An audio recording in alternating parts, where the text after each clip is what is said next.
Sunsets or sunrises? Sunrises. City or country life? I live in the city, but I have to say countryside. Your favorite digital hobby? Probably correct answer these days is just various types of programming, because what I do most for work. I wish it was digital music, which I still find time for a little bit of. Your favorite analog hobby? Analog hobby, also music. Which famous person would you like to meet, and why? Probably, and it's going to be a very generic answer, but it's probably someone like Barack Obama. He made some very, I would say, important contributions, and I think it would be very interesting to talk to. What's your favorite Bosch product? I love the Bosch dishwasher. It's so quiet. Put in the dishes and don't even have to clean them, and it comes out clean. Have businesses around the world already realized how relevant the topic of AI is to them? In general, I think businesses are coming around to this very quickly. If you look back 2 years or so, there was a lot of debate about how much AI would really play a role in business, how much this was just a fad versus something that really had to be picked up. There was already a lot of interest in AI, but I think over the past year, with the proliferation of generative AI models and models like ChatGPT, it's just becoming so obvious the impact these things can have, to the point where there's virtually no business at this point that would claim that AI will not play a role in their future. We see a lot of AI development around the world. Is there a notable contrast in AI development between Europe and the United States? Yes, there is. The biggest thing I'll say about so I'm from the United States, and the biggest thing I'll say about AI in the United States is that there's much more of, I would describe it a little bit as a sort of a hacker ethos to a lot of the AI development I see there. There's a lot more interest in just building models, seeing what they do, turning them loose, letting them be, and for better or worse, a little bit less thought about the ultimate downstream effect of these models, even when they are often being marketed as very generally applicable. I think there are both positives and minuses for both perspectives here, but they are very different. AI development is happening at a breathtaking pace. How do you keep up? Well, this is actually one reason why I love my role so much. So I split my role between being chief scientist of AI at Bosch and also being a professor at Carnegie Mellon University, where I run a research group doing research in AI. And one thing that I find is that it's really invaluable to have both these perspectives.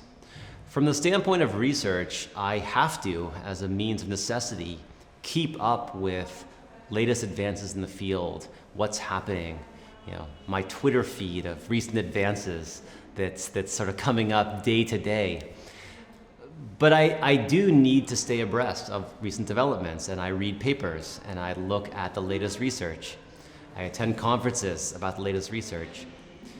On the other side, it's extremely valuable at Bosch to have the perspective on how we might transition some of these technologies into products in domains even which are very separate from AI initially. And so I think having both these perspectives is extremely valuable. But from the standpoint of staying up to date, it's about ingesting current research. It's still an incredibly fast-moving field. Research moves into product extremely quickly. And so honestly speaking, the best way to stay up to date in the field is to read what's going on in research. What would you say to someone who is afraid of AI? AI is still a tool. It augments human intelligence. It augments the tasks that we want to accomplish. And it's best used precisely in combination with human intent and our intentions to do something. We are, in my view, still a long way from having truly autonomous systems that act on their own with no intervention from humans. And so I think for the near term, we should think of AI as we would think of any other technology, just an incredibly powerful one that can have long-ranging and very wide impact. When you go to the office on Monday, what specific AI topic are you still working on? When it comes down to it, I work on virtually all aspects of AI these days. The primary one I'm working on these days is generative AI and foundation models. So we are looking to try to understand how we can both leverage existing models that are out there, but also, honestly speaking, build our own models from the ground up in domains that are really critical to Bosch. So domains like manufacturing, like mobility. These are settings where there probably isn't going to be a model coming out tomorrow from OpenAI. It's settings where we have the data, we have the expertise, and so we're the ones that need to build these models.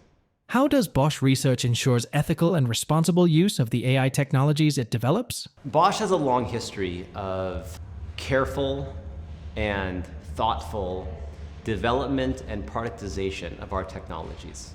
I think it's been a core belief that we've had and a core value we've had throughout our operation. And so when it comes down to it, our use of AI is very much the same. We are, in addition to developing the AI models, developing protocols under which they can be used. And more importantly, we're developing the protocols for how we actually evaluate an AI system, how we evaluate the safety, the reliability of systems that incorporate AI as a submodule. And I think this is still an ongoing science, this is an ongoing process, but it's one that we are very dedicated to, and it's one where we are making equal advances in that area as we are in the fundamental research. So the AI Codex formalizes a lot of the conditions that we need to be in place in order to release a product that contains AI. And this includes things like understanding the entire provenance of data and modeling that went into building that system, as well as thinking about what will be the end uses of this, how will this system be used, and do we understand the associated risks and uncertainties of its use in practice? In your estimation, how many years will it take before AI achieves human-level performance in creative tasks such as art, music, and literature? So I always preface these questions about prediction, how long something will be, with the statement that I have a great amount of evidence suggesting I am very bad at predicting these things.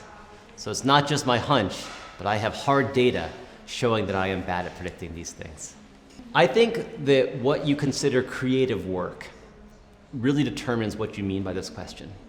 I think if you look at just some of the outputs of current generative AI systems, you would think naively, maybe 10 years ago, if you had no idea what this was, yes, that's a creative output. That is a piece of art that is on the level of what many humans do. But I don't think so. Ultimately, I don't think that's true yet. I think this is still a remix of existing data, certainly generalizing to new situations, but still ultimately constrained by the raw data that goes into the system. And so, to a certain extent, how many years will it be before we have products which are indistinguishable from human creations? I would say we're, in many cases, already there. But there is still a degree of intentionality and true creativity behind the process that is currently lacking. And so the answer to this question in some sense depends on what you mean by human creativity and what value you ascribe to human ascribe to the human in human creativity. Because if by definition you define creativeness as human-like, then we're a long ways away from it.